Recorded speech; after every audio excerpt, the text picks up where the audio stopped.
안녕하세요.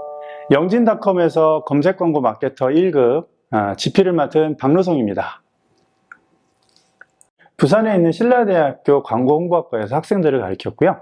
한우리 열린교육이라는 독서교육회사에서 마케팅을 오랫동안 했습니다. 그리고 롯데그룹 광고 대행사인 대웅기획에서 광고를 했습니다. 그 경험을 바탕으로 이번 책에 참여하게 됐습니다.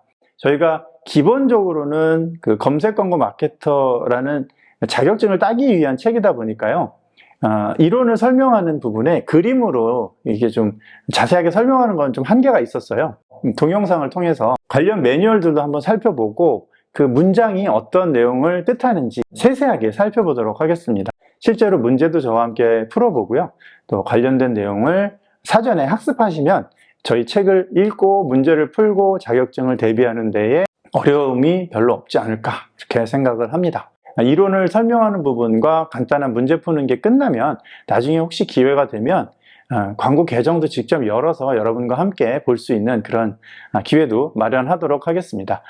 저희 시험이 10년이 넘어서 이제 조금 난이도가 올라가기 시작했어요. 그리고 광고 환경이 과거와 많이 달라졌기 때문에 기출문제를 충분히 푸는 것도 좋지만 광고 시스템이 그렇게 만들어진 이유를 먼저 이해하는 게 굉장히 중요해요. 그걸 먼저 알면 문제를 푸는 데는 물론이고요. 여러분이 실무에서 그런 시스템을 가지고 현업의 광고의 성과를 끌어올리는데 굉장히 도움이 될 겁니다. 저희 강의는 실무에서도 충분히 활용할 수 있는 그런 내용을 담았으니까요. 지금부터 저와 함께 검색 광고를 마스터하러 출발해 보시죠. 출발!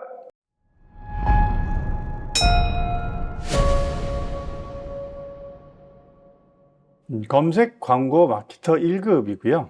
이기적 시리즈에서 나온 책입니다. 검색 광고 마케터 1급에 대해서 시험 출제 경향을 한번 살펴보도록 할게요. 상중하로 분류해서 키워드를 태그를 했습니다. 자, 하나씩 볼게요. 챕터별로 보겠습니다. 파트 1은 온라인 비즈니스 및 디지털 마케팅이라는 과목이고요. 32% 정도의 출제 비중을 가지고 있습니다. 이 디지털 마케터의 기초가 되는 온라인 비즈니스와 디지털 마케팅에 대한 이 배경 지식을 배우고요. 또 디지털 시대의 환경 변화에 소비자의 특성이 자주 출제됩니다. 그래서 단순 암기하시기보다는 이해를 바탕으로 꼼꼼하게 학습하시는 게 중요하고요. 또 기존 이론만 매몰될 게 아니라 새로운 이론들도 굉장히 많이 업데이트되는 분야입니다. 그래서 트렌드도 좀 많이 체크를 하고요. 우리 교재에는 새로 나온 트렌드도 거의 다 반영을 했습니다. 챕터별로 보면은 먼저 온라인 비즈니스 파트는 한 중 정도 됩니다. 그리고 빈출 태그는 온라인 비즈니스, 비즈니스 모델, 경쟁력, 또 주요 요소 등이 출제된다고 볼 수 있고요. 두 번째 챕터인 디지털 마케팅은 중 정도의 출제 빈도를 가지고 있고, 마케팅 패러다임, 그 다음에 디지털 마케팅, 디지털 미디어, 디지털 소비자, 마케팅 프로세스, 포이 이런 것들이 자주 출제가 되고 있습니다. 그 다음에 세 번째 챕터인 디지털 광고는 출제 빈도가 중 정도 되고요. 디지털 광고의 발전사, 또 배너 광고, 디지털 광고의 산업 구조, 또 배너 광고와 키워드 광고의 비교 이런 것들이 빈출이 되고 있습니다. 자, 파트 2는 검색 광고 실무 활용으로 실제적으로 검색 시스템을 살펴보는 과정인데요. 검색 광고 실무에서 다루는 부분이고 또 반복 학습하고 문제 풀이를 통해서 개념을 확실하게 익혀 두실 필요가 있습니다. 50%니까요. 상당히 높은 출제 빈도를 가지고 있다고 보시면 되고요. 또 현업에서 바로 사용할 수 있는 그 검색 전문가의 면모를 갖추는 것을 목표로 이론과 실무를 좀 입체적으로 공부를 하실 필요가 있습니다. 검색 광고 시스템은 대부분 유사해요. 그래서 네이버를 중심으로 사용법을 익힌 다음에 카카오와 구글의 시스템을 비교하셔서 정리하시면 매우 쉽습니다. 챕터별로 보면 첫 번째는 검색 광고의 이해입니다. 출제 빈도는 중 정도 되고요. 키워드 광고, 검색 엔진 마케팅, 광고 운영 시스템 전반에 대해서 다루게 됩니다. 그리고 두 번째 챕터는 검색 광고 기획이고요. 출제 빈도는 좀 낮은 편이고요. 미디어 믹스, 또 기획 프로세스, 예산 설정 방법 등을 배우게 됩니다. 자, 그 다음에 세 번째 챕터는 검색 광고의 등록에 대한 거고요. 출제 빈도가 가장 높다고 보시면 되고, 네이버 광고 시스템, 카카오, 구글, 광고 시스템을 전반적으로 다 살펴보게 됩니다. 자, 그 다음에 네 번째는 검색 광고의 운영인데요. 캠페인 관리, 광고 그룹 관리, 키워드 관리, 광고 관리 전략 등을 배우게 됩니다.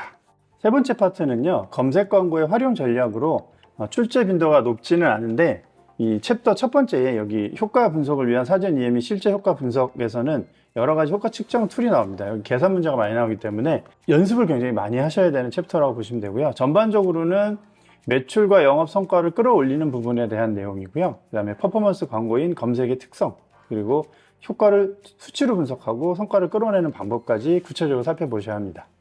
계산이 익숙해질 때까지 이제 훈련을 많이 하시고요. 저희가 관련해서 기출 문제들을 분석을 하고 또 좋은 문제를 많이 실어놨으니까 충분히 숙지를 하시는 게 필요합니다. 그리고 모의고사까지도 여러 번 반복해서 풀어보시기 바랍니다. 사후 관리는 키워드 관리나 랜딩 페이지나 고객 유입에 관한 부분들인데요. 사실 난이도가 높진 않지만 꼼꼼히 보지 않으면 틀릴 수도 있기 때문에 이런 부분까지 잘 적응해 놓으셔야 어려운 문제를 맞이하셨을 때 점수를 좀 확보하실 수 있는 그런 부분이라고 보시면 되겠습니다. 자, 그러면 검색 광고 마케터 1급 시험에 대해서 한번 살펴볼까요? 검색 광고 마케터란 불특정 광고 방식에서 데이터를 기반으로 하는 효율적인 채널 특성별 광고 시스템으로 바뀌고 있죠. 그래서 여기에 실무적인 지식과 역량이 매우 필요하게 됐습니다. 그래서 광고 대행사뿐만이 아니고 또 많은 기업에서 디지털 비즈니스를 하시거나 또 마케팅이나 검색 광고 전문 인력으로 입사를 하시거나 아니면 현재 계시지만 또 실무적인 디지털 마케팅 역량을 키우시고 싶은 분들한테 아주 적합한 커리큘럼이라고 보실 수가 있고요. 우리 책은 단순히 수험에 포커스가 되어 있는 게 아니라 실무의 성과를 좀 잘 내실 수 있는 부분까지도 충분히 다루고 있다는 걸 말씀을 드리고 싶고요. 자격의 필요성은 일단 요즘 워낙에 중요하고요. 광고 기획자가 이런 기본적인 베이스들을 알고 모르느냐는 광고의 광고의 성과를 올리고 또 캠페인의 성패를 좌우하는데 굉장히 중요한 역할을 한다고 볼 수가 있습니다.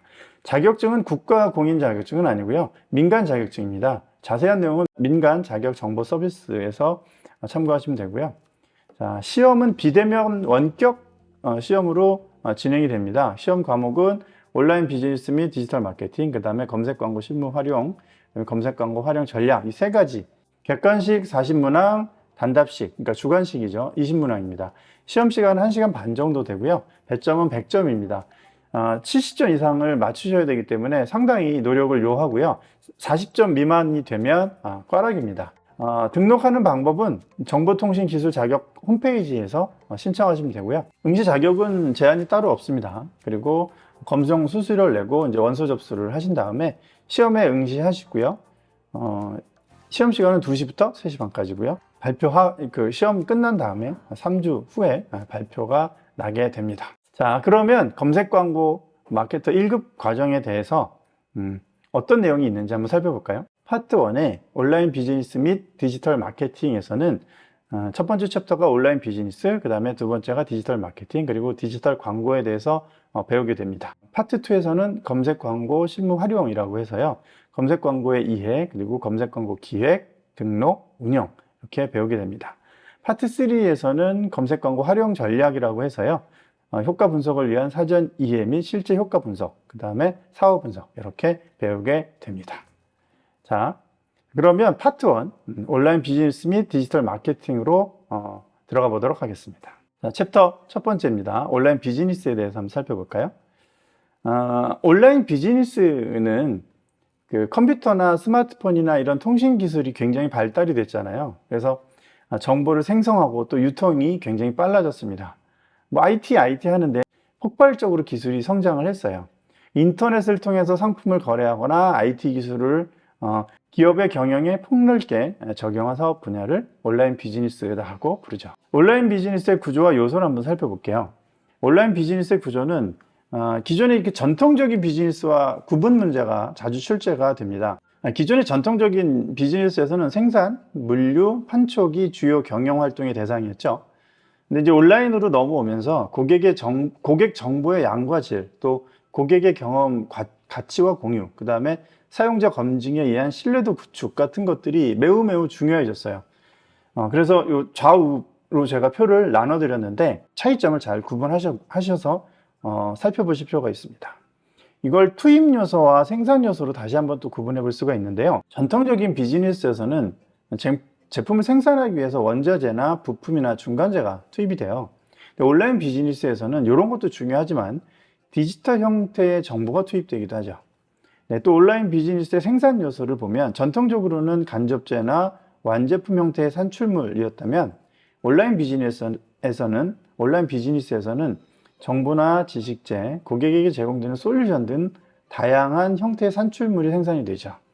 정보가 실물 비즈니스를 이끌어가는 구조예요. 그래서 전통적인 분야의 비즈니스를 하더라도 온라인이 접목되면서 이 추가적인 내용들이 함께 접목이 된다는 거죠. 그래서 좌측, 우측 표를 나눠봤는데요. 투입 요소에서는 과거에 원자재나 부품이나 중간재 같은 것들이 주요 투입 요소였다라고 하면 온라인 비즈니스에서는 데이터와 디지털 형태의 정보 같은 것들, 또 지식 같은 것, 정보, 데이터, 지식, 이게 키워드입니다. 잘 파악해 두시고요. 생산 요소는 전통적인 비즈니스에서는 간접재나 산출물들이었는데 온라인 비즈니스에서는 지식재나 솔루션 같은 것들이 해당이 된다고 볼 수 있습니다. 자, 온라인 비즈니스의 메커니즘을 한번 살펴볼게요. 먼저 가격 결정 메커니즘이 과거와 좀 다른데요. 과거 산업 경제 시대에서는 제품 생산에 드는 원가와 이윤에 따라서 가격이 결정됐죠. 근데 디지털 경제 시대에는 소비자들이 어느 정도 지불할 의사가 있는지에 따라 가격이 결정됩니다. 무슨 의미냐면 가격 비교가 쉽죠. 과거에는 어디 점포에 들어가면 그 다른 곳과 가격을 비교하기가 쉽지가 않았는데 지금은 그렇지 않습니다. 가격이 오픈되어 있죠. 그렇기 때문에 고객들의 지불 의사가 이미 어느 정도의 기준이 형성되어 있는 가능성이 높아요. 자, 광고 메커니즘을 보면요. 기존의 그 대중매체에 의한 광고는 점점 어때요? 기존 대중매체의 광고는 점점 그 위력을 잃고 있죠. 고객이 막 광고를 봐주기만을 기다리지 않고요. 오히려 고객들을 찾아가기도 하고요. 또 가능하면 1대1로 커뮤니케이션 하는 그런 느낌을 훨씬 더 많이 주죠. 디바이스 자체가 개인화되어 있기 때문이에요. 자, 그 다음에 콘텐츠 생산 메커니즘은 아날로그 콘텐츠는 소수의 전문가 그룹에 의해서 제작이 되고 또 다수의 일반인이 소비하는 구조였죠. 근데 디지털에서는 많은 사람들이 기여를 합니다. 대표적으로 위키피디아 같은 걸 들 수가 있죠. 콘텐츠를 제작한 사람들의 동의 없이도 누구나 콘텐츠를 재생산하고 수정할 수 있죠. 또 성공 메커니즘이 있는데요. 온라인 비즈니스에서는 늦게 시작했다고 하더라도 선도자가 가지지 못한 부분을 만약에 추가로 장착한다라고 하면 늦게 시작을 해도 새로운 승자가 될 수 있습니다. 또 파트너와 협업도 가능하죠. 상생과 협업할 수 있는 새로운 비즈니스 형태라고 이제 말씀드릴 수가 있겠어요. 자, 그 다음에 온라인 비즈니스 유형에 대해서 한번 살펴보겠습니다. 첫 번째는 전자상거래, 두 번째는 컨텐츠 제공 서비스, 또 정보 검색, 커뮤니티, 대행 서비스, 신용 결제 서비스, 가상 공간 제공, 디지털 전환 등을 살펴볼 수 있겠습니다. 먼저 전자상거래입니다. 웹사이트를 이용한 물건이나 서비스를 판매하는 가장 오래된 형태의 비즈니스가 바로 전자상거래죠. 가격 비교가 쉬워서 소비자에게 유리하죠. 대신에 이런 상황에서 고객 이탈을 막지 못하는, 말하자면 가격을 터무니없이 높이 부르는 그런 기업들한테 불리할 수밖에 없어요. 그리고 고객 정보의 데이터베이스를 기반으로 마케팅이 가능하죠. 로그라고 해서 고객들이 어떻게 우리 웹사이트에서 움직이고 활동하고 구매하고 장바구니에 담았는지 우리가 확인할 수가 있죠. 그 다음에 취급 제품군에 따라서 산업재 또는 또 B2B 전자상거래 형태로도 전제가 가능하죠.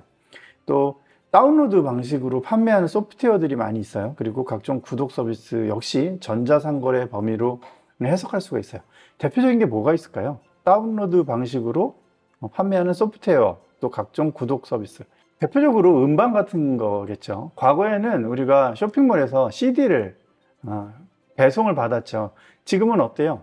그냥 스트리밍으로 구독을 해서 음악을 그냥 듣죠. 네. 이런 경우도 전자상거래 범주에 포함이 된다고 할 수가 있을 것 같아요. 이게 이제 컨텐츠 제공에도 연관이 있는데 음악, 영상, 뉴스, 게임 이런 컨텐츠를 제공하는 서비스들이죠.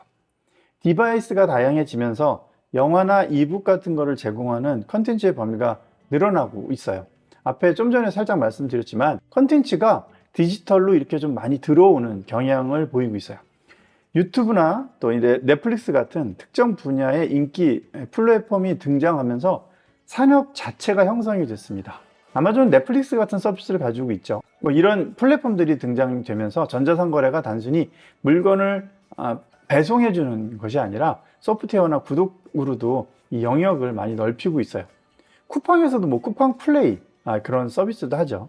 네, 일종의 전자상거래에서 확장된 컨텐츠 제공 서비스라고 볼 수가 있겠죠. 자, 그다음에 정보 검색도 온라인 비즈니스의 유형이 될 수 있는데 일단 정보가 너무 많죠. 그래서 그걸 정리해주는 사이트들이 많이 있죠.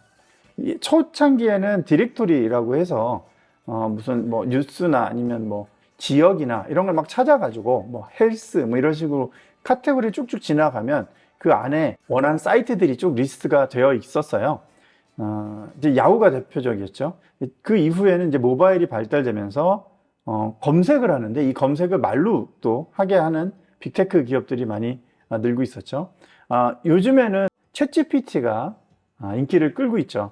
이게 점차 사람들이 정보를 검색하고 추리는데 인공지능들이 굉장히 많이 기여를 하고 있다고 볼 수가 있어요. 챗GPT 관련돼서 좀 더 말씀을 드리자면 처음에는 이제 구글에서 시작을 했는데 이걸 마이크로소프트가 오픈 AI라는 회사를 인수를 해서 빙에다가 집어넣음으로 인해서 검색 대전이 일어났고 최근에는 중국의 바이두, 그 다음에 네이버, 뭐 카카오 이런 곳에서 서치 관련된 GPT 서비스를 출시할 예정입니다. 그래서 정보 검색에 대한 니즈는 오히려 더 강화될 전망입니다. 자, 그 다음에 커뮤니티는 사용자와 사용자를 연결하는 서비스고요. 또 고객들의 피드백이나 고객 서비스를 통해서 관계 구축을 하는 이제 기업들이 많이 활용을 합니다. 대표적으로 뭐 카페나 밴드 같은 걸 들 수 있고 넓은 의미에서 SNS 같은 것도 커뮤니티라고 할 수 있죠. 그러다 보니까 이제 디지털이 연결돼서 대행 서비스 같은 것도 요즘 많이 활발하죠. 역시나 온라인 비즈니스 유형에 포함이 될 텐데요. 주문하고 뭐 예약하고 호출하고 이런 것들이 이제 대표적입니다. 또 스마트폰 대중화로 어디나 들고 다니기 때문에 택시나 뭐 배달의 민족이나 영화 예매 이런 것들이 좀 대행 서비스로 굉장히 활발한 온라인 비즈니스의 유형이라고 할 수가 있겠습니다. 또 신용결제는 어떻습니까? 애플페이를 쓰신 분들이 계실지 모르겠어요. 이런 공인인증서라든가 뭐 토스라든가 인터넷 전문은행 이런 페이 같은 서비스들이 스마트폰으로 연결돼서 온라인 비즈니스가 굉장히 두툼한 카테고리를 형성하고 있죠. 가상공간 서비스는 어때요? 클라우드 서비스 이런 가상공간을 제공함으로써 사람들이 이제 디바이스가 여러 가지다 보니까 이 컴퓨터 저 컴퓨터 옮아 다니면서도 물리적인 하드디스크에 국한되지 않고 여기저기에서 원하는 정보를 수시로 수정하고 또 공유하고 협업할 수 있는 그런 비즈니스가 또 활발하죠. 또 디지털 전환이 이슈죠. 전통적으로 오프라인으로 할 수 있었던 일들, 해왔던 일들이 온라인과 접목되면서 더 효율성을 높이는 것도 온라인 비즈니스 유형에 포함이 됩니다. 그래서 오프라인 매장을 뭐 온라인과 연동을 한다든가 아니면 애초에 모든 설계 자체를 스마트폰을 통해서 컨트롤할 수 있게 만든다 하면 이것 역시 오프라인 비즈니스가 온라인과 연결될 수 있는 그런 비즈니스가 된다고 볼 수가 있겠습니다. 자, 지금까지 말씀드린 것들을 다시 한번 쭉 정리해 볼까요? 먼저 전자상거래였죠. 물건이나 서비스 판매 비즈니스고요. 고객 데이터베이스를 기반으로 별도 마케팅이 가능하다고 말씀드렸고 여기서 파생이 됐어요. 전혀 다른 게 아니라 파생되면서 이제 디지털화, 오프라인 컨텐츠의 디지털화가 계속 가속화되죠. 예로 들어 어떤 건 음원이 있었고 그다음에 책 같은 것도 그렇죠. 이런 컨텐츠들이 이제 전자상거래 범주에서 컨텐츠 제공 서비스로 이제 그 선이 좀 애매하면서 이렇게 넘나들고 있죠. 또 아예 디지털 플랫폼 서비스들이 등장하면서 산업 자체가 형성이 됐다는 면도 체크할 수 있겠고요. 정보 검색은 이제 인터넷 정보를 수집해서 원하는 고객한테 제공하는 서비스들은 계속 인기를 끌고 있고 이제 스마트폰이 활성화되면서 더 검색의 니즈가 많아졌고요. 챗GPT가 개발이 되면서 말로 하는 서비스 또는 그 검색 결과 이상의 어떤 좀 인공지능이 답변을 해주는 그런 서비스들이 검색의 영역에서 굉장히 확대되고 있어요. 그다음에 커뮤니티, SNS가 대표적이라고 말씀드렸고, 또 대행 서비스들이요. 카카오 택시나 뭐 배달의 민족이나 이런 것도 있었고, 신용 결제 서비스도 역시 온라인 비즈니스 유형에 포함이 될 수 있고요. 가상 공간을 제공하는 것들이 있죠. 클라우드 서비스들이 대표적일 것 같아요. 그다음에 디지털 전환은 오프라인으로 전통적인 기업들이 했던 것들을 온라인 디지털 기술과 접목하는 그런 비즈니스들이라고 볼 수가 있겠습니다. 자, 그다음에 온라인 비즈니스의 경쟁력에 대해서 한번 살펴보겠습니다. 먼저 이 단어를 좀 살펴보실 필요가 있는데요. 신규성, 선도성과 베타성, 효율성, 보완성, 고착성인데요. 신규성은 새로운 거래 구조와 거래 당사자의 참여를 통해서 가치를 창조하는 것이 온라인 비즈니스의 경쟁력을 끌어올린다라는 뜻이에요. 그래서 가치 창조예요. 단순히 기술만 디지털로 전환하는 것이 아니라 그로 인해서 소비자들을 좀 더 끌어들일 수 있는 그런 매력, 가치 이런 것들을 이렇게 추가하는 것이 필요하고요. 선도성과 베타성인데요. 남보다 먼저 사업 영역을 구축하고 앞서가는 사업 전략을 구사하는 전략입니다. 이런 것들이 이제 경쟁력을 끌어올리는 것이고요. 효율성입니다. 비용 절감, 아무래도 거래가 직접 연결될 가능성이 높죠. 이런 비용 절감, 가치 창출을 위해서 기업이 가지고 있는 인적 물적 자원들을 효율적으로 배분하고 활용하는 노력이 필요하고요. 그다음 보완성입니다. 제품 간, 또 온 오프라인 간, 기술 간 시너지를 통해서 가치를 증대하는 노력이 필요합니다. 그리고 고착성인데요. 뭐 전용 표준을 구축한다던가, 또 마일리지 같은 로열티 프로그램을 가져간다던가, 뭐 브랜드 신뢰도 같은 전략적 자산을 통해서 고객 이동을 제한하는 걸 고착성이라고 합니다. 요 고착성이라는 게 사실 좀 시험에 많이 나오는데요. 대표적인 게 뭐가 있을까요? 네이버 플러스의 뭐 멤버십이라든가 아마존 프라임 서비스, 쿠팡 와우 같은 것들이 고착성의 대표적인 겁니다. 그러니까 우리의 틀을 좀 되게 넓고 공고하게 만들어 놓고요. 그 안에서 소비자들이 빠져나가지 않게 만드는 거, 그걸 이제 고착성이라고 얘기를 합니다. 다른 내용들은 사실 좀 직관적이에요. 설명과 이 내용이 쉽게 이해가 되는데 고착성은 한번 더 체크해 보실 필요가 있습니다. 자, 온라인 비즈니스의 성공 요인이 뭐가 있을까요? 한번 살펴보겠습니다. 먼저 새로운 가치를 제안할 수 있으면 좋겠죠. 고객 경험을 극대화하는 것이 매우 중요합니다. 디지털 활용도가 높은 신세대 고객들, 그죠?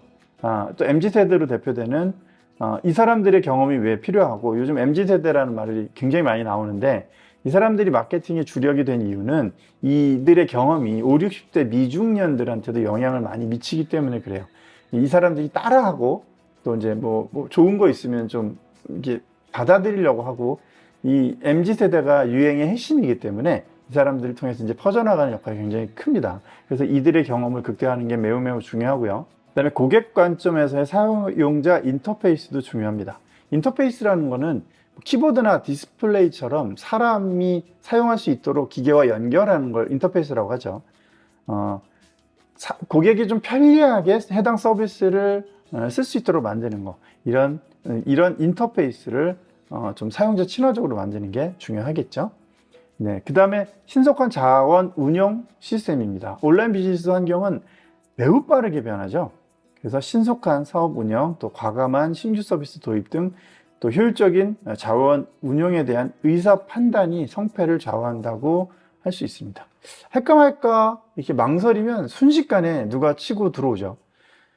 네, 그런 것들이 많이 있어요. 그 다음에 지속적인 수익 창출 모델인데요. 온라인 비즈니스는 디지털뿐만이 아니라 기존의 오프라인 기술의 디지털화, 또 디지털 전환, 또 결합하는 것들도 새로운 비즈니스 모델로 만들어질 수 있겠죠. 근데 이제 이렇게 해서 고객이 많이 모였어요. 수익과 연결하지 못하면 실패해요. 다만 이제 수익화 시키는 기간이 언제냐에 대해서는 이제 별도의 논의가 필요하죠.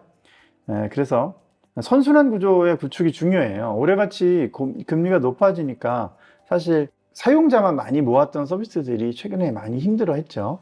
그래서 수익 구조는 반드시 뭐 제품을 판매한 다음에 대금을 회수할 필요는 없겠지만, 뭐 사람만 많이 모으면 온라인 비즈니스가 성공할 것이다.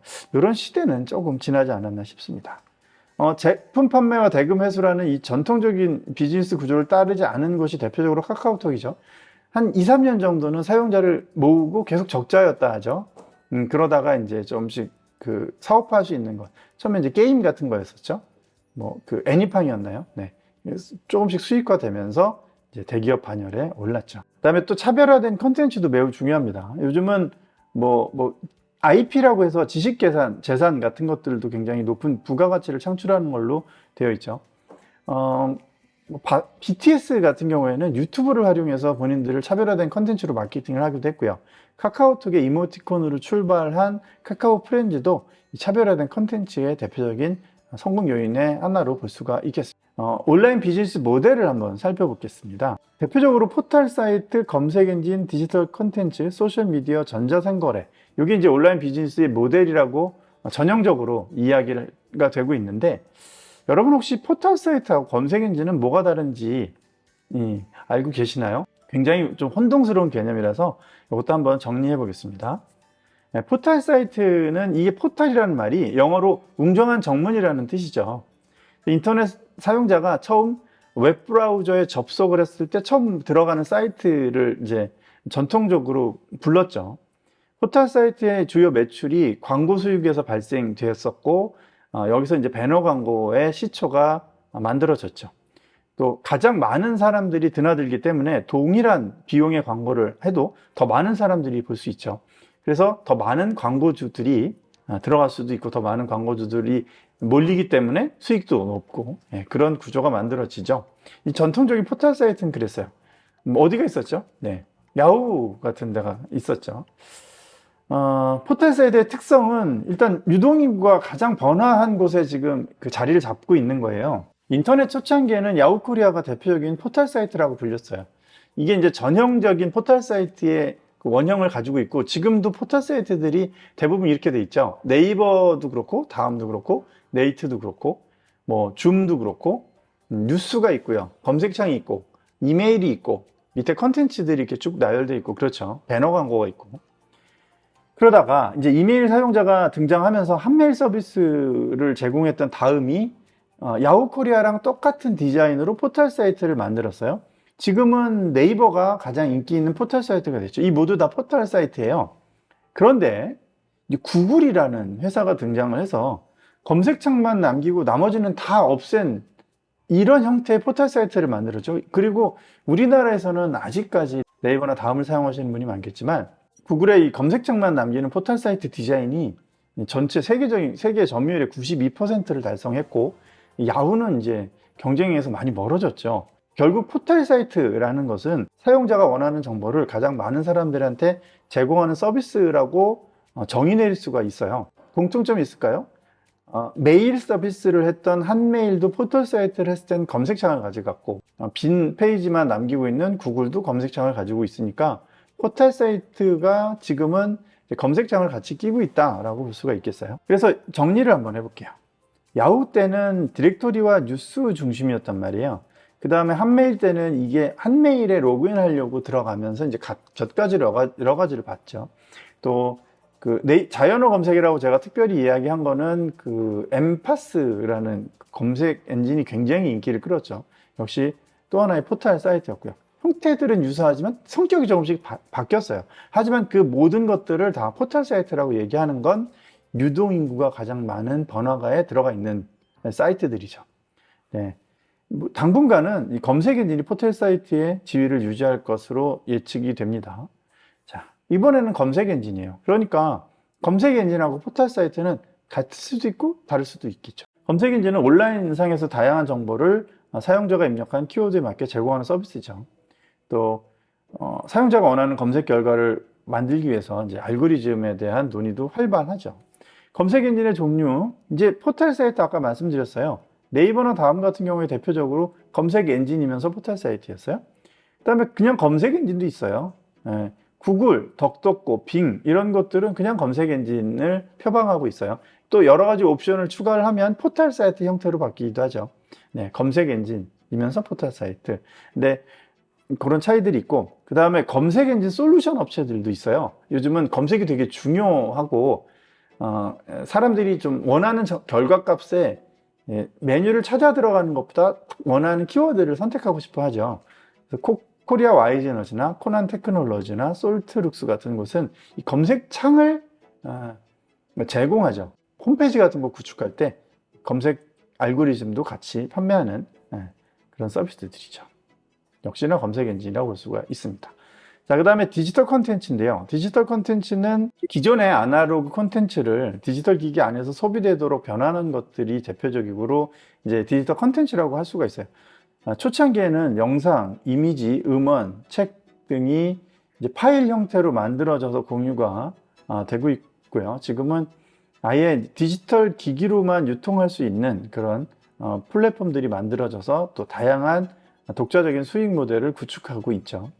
또 결제부터 서비스 이용까지 다 이 모바일에서 가능하기 때문에 그냥 결제하면 바로 볼 수 있는 게 또 이북이죠. 또 음악도 그냥 가입하면 바로 들을 수 있죠. 네, 이런 디지털 콘텐츠들이 전자상거래 새로운 분야로 주목받죠. 자, 그다음에 또 디지털 콘텐츠는 신문이나 방송이나 게임, 웹툰, 도서 등 이 과거에 오프라인으로 있었던 것들을 디지털로 변환하는 것, 이런 것들은 전부 온라인으로 유통할 수 있기 때문에 디지털 콘텐츠라고 볼 수 있죠. 향후에는 OTT, 이 비디오를 대여하는 것에서 시작을 해서 OTT로 전환했던 넷플릭스처럼 과거엔 그 카세트 테이프에 담아서 이제 유통했던 것들이 이제 디지털 뭐 서버 같은 데 있어서 쉽게 이제 클라우드로 다운받을 수 있고 또 보고 또 그 반납할 수 있고 뭐 이렇게 아주 쉽게 디지털 콘텐츠를 접목하는 서비스들이 많이 늘어날 것으로 보입니다. 자, 그 다음에 소셜미디어죠. 소셜미디어는 개인의 뭐 생각이나 의견이나 경험 같은 것들을 타인과 공유하면서 관계를 형성하는 그런 서비스들을 전부 소셜미디어라고 하죠. 근데 특별하게 사실 이런 서비스는 모바일 이전에도 있었는데 모바일화 되면서 스마트폰화 되면서 핸드폰으로 그런 커뮤니티들이 들어온 걸 또 특별하게 소셜미디어라고 부르죠. 요즘은 스마트폰이든 뭐든 좀 서로 공유할 수 있는 정보를 공유하고 개인정보를 나눌 수 있는 것들이 소셜미디어의 범주에 포함이 된다고 볼 수가 있겠습니다. 소셜미디어를 이야기하려면 이 발전 단계도 되게 중요한데요. 1990년도에는 데스크탑 브라우저 중심으로 컴퓨터가 있었죠. 저장 장치는 고정 서버였고 또 데이터베이스는 SQL이라고 해서 관계형 데이터베이스였죠. 서버 안에 데이터베이스를 설치를 해서 그 데이터와 연결이 되는 방식이었고 그러다가 이제 웹 2.0 시대는 2000년부터 2020년까지 모바일 터치 스크린 같은 것들이 이제 발달됐고요. 그다음에 클라우드 컴퓨팅이 또 발달이 됐죠. 일단 클라우드 컴퓨팅이 발달됐다라고 하는 것은 회선 속도가 빨라졌다는 것이죠. 그래서 하드디스크에서 끌어다가 쓰는 거 하고 서버에서 데이터를 끌어다 쓰는 거 하고 이제 큰 차이가 없을 정도로 속도가 늘어났어요. 그러면서 데이터를 그 데이터베이스와 서버를 분할시켜서 하기도 하고 또 데이터를 여러 곳에 이제 분산시키기도 하고요. 그러면서 이제 빅데이터가 시작이 됐습니다. 2020년 이후에를 웹 3.0이라고 하는데요. 웨어러블 기기나 AR, VR, 그 다음에 IoT 기기들, 이런 것들이 이제 많이 활용이 되고, 저장은 분산 컴퓨팅이라고 해서 훨씬 더 빨라졌죠. 그러다 보니까 AI로 순식간에 데이터를 가져오기도 하고요. 또 블록체인 기술을 통해서 분산 원장의 저장이 되기 때문에 미국 그 넷플릭스에 있는 그 영상들이 우리나라에서 이제 복사해서 저장돼서 아시아 쪽에서 금방 보여줄 수 있게 이렇게 분산하고 있죠.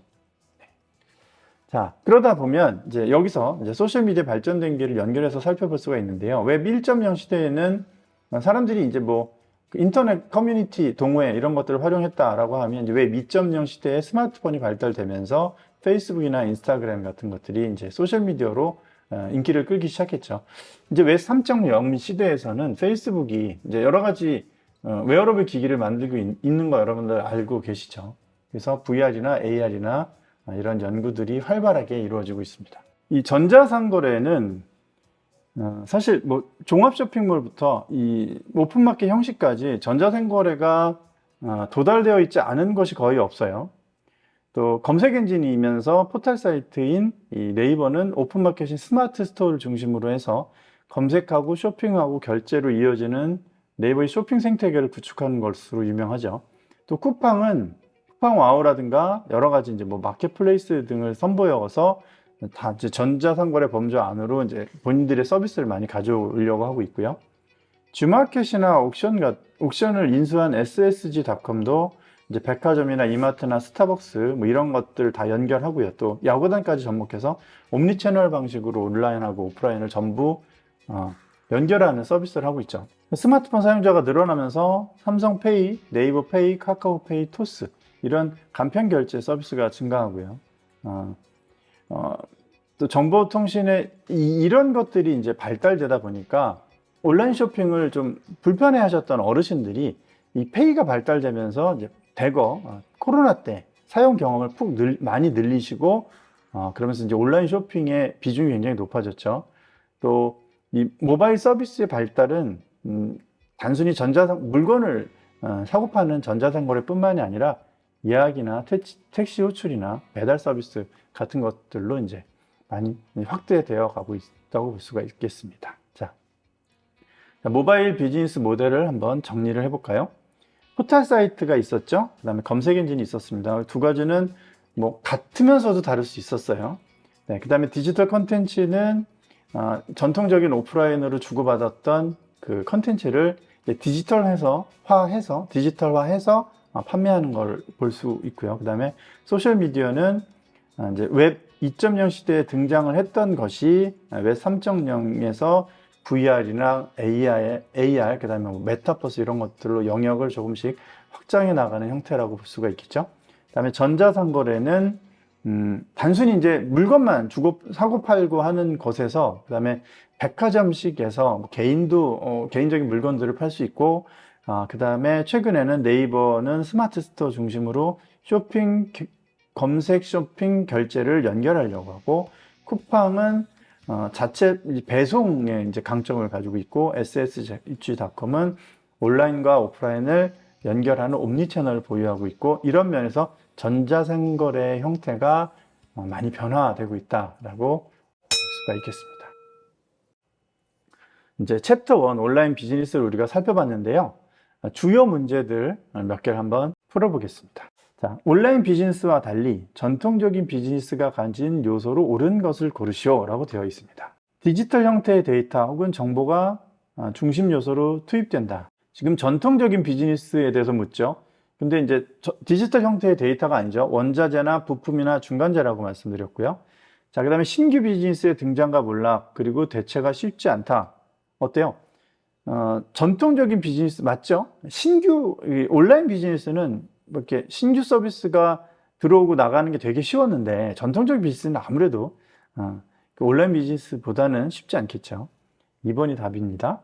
자, 고객 정보의 양과 질, 고객 경험과 가치 공유, 사용자 검증에 대한 신뢰도 구축 등이 주요한 경영 활동의 대상이다. 아니죠. 네, 이것보다 제품 생산이나 물류 판촉 이런 것들이 주요 경영의 대상이죠. 정보나 지식재, 고객에게 제공되는 솔루션 등 다양한 형태의 산출물이 생산된다.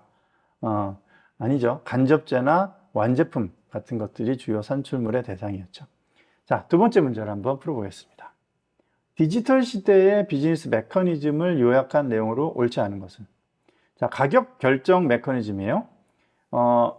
네이버, 쿠팡 등 전자상거래 기업이 원하는 가격과 요구사항을 구체화하는 경향이 있다. 맞나요? 네이버와 쿠팡은 받고 싶은 대로 소비자들한테 받을 수 있어요? 아니죠. 못 받으니까 가격 비교가 있죠. 그래서 비슷한 제품도 최저 가격을 쭉 소팅해 주죠. 네, 원하는 가격으로 받아서 살 수가 없어요. 네, 틀립니다. 이게 정답이고요. 자, 광고 메커니즘 한번 보면 아웃바운드라고 하는 건 이제 우리가 찾아가는 거죠. 전화가 오기를 기다리는 게 아니라 고객과 1대1로 커뮤니케이션하는 보다 적극적인 형태가 많죠. 뭐 팔로워를 맺거나 뭐 정보를 구독하게 만들거나 하는 경향이 크죠. 그 다음에 컨텐츠 생산 메커니즘은 다수의 사용자가 협업을 통해서 더 광범위하고 정확한 정보를 생성하죠. 여기서 포인트는 다수의 사용자겠죠. 일방향이 아니다 라고 이해하시면 되겠어요. 그다음에 성공 메커니즘은 상생과 협업의 새로운 비즈니스 형태를 생성한다. 뭐 이거는 그 오프라인 때도 마찬가지였겠지만 온라인에서 뭐 이렇게 후발주자도 그 새로운 파트너와 협업을 해서 그 대등한 경쟁을 할 수 있다라는 문구가 있었어요.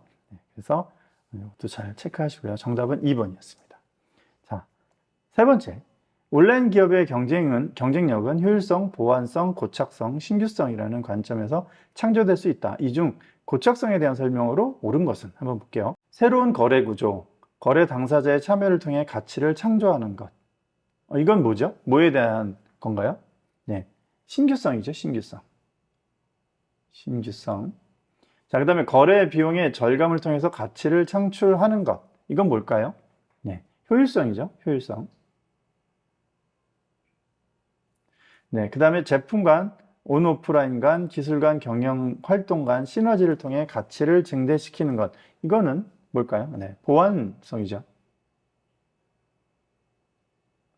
네, 네트워크 효과, 로열티 프로그램, 전략적 자산으로 고객 이동을 제한하여 가치를 창출하는 것. 이게 바로 고착성에 대한 설명이었죠. 네, 다른 것들은 이게 이제 좀 직관적인데 고착성은 여기 따로 이제 익혀두지 않으면 헷갈립니다. 체크해 두시고요. 자, 이번엔 주관식 문제를 한번 풀어볼게요. 다음의 설명에서 괄호 안에 해당되는 공통된 용어는 무엇인가? 키보드나 디스플레이처럼 사람과 기기를 연결하는 장치, 뭐라고 했죠? 뭐라고 부른다? 이와 같은 연결 장치를 개선하여 고객에게 편리한 환경을 제공하는 것으로 가치 제한이 가능한데 이를 사용자 뭐라고 했나요? 네, 기억하시네요. 네, 인터페이스라고 했었죠. 네, 이렇게 해서 우리 파트 1의 온라인 비즈니스 및 디지털 마케팅의 첫 번째 챕터 온라인 비즈니스를 살펴봤습니다.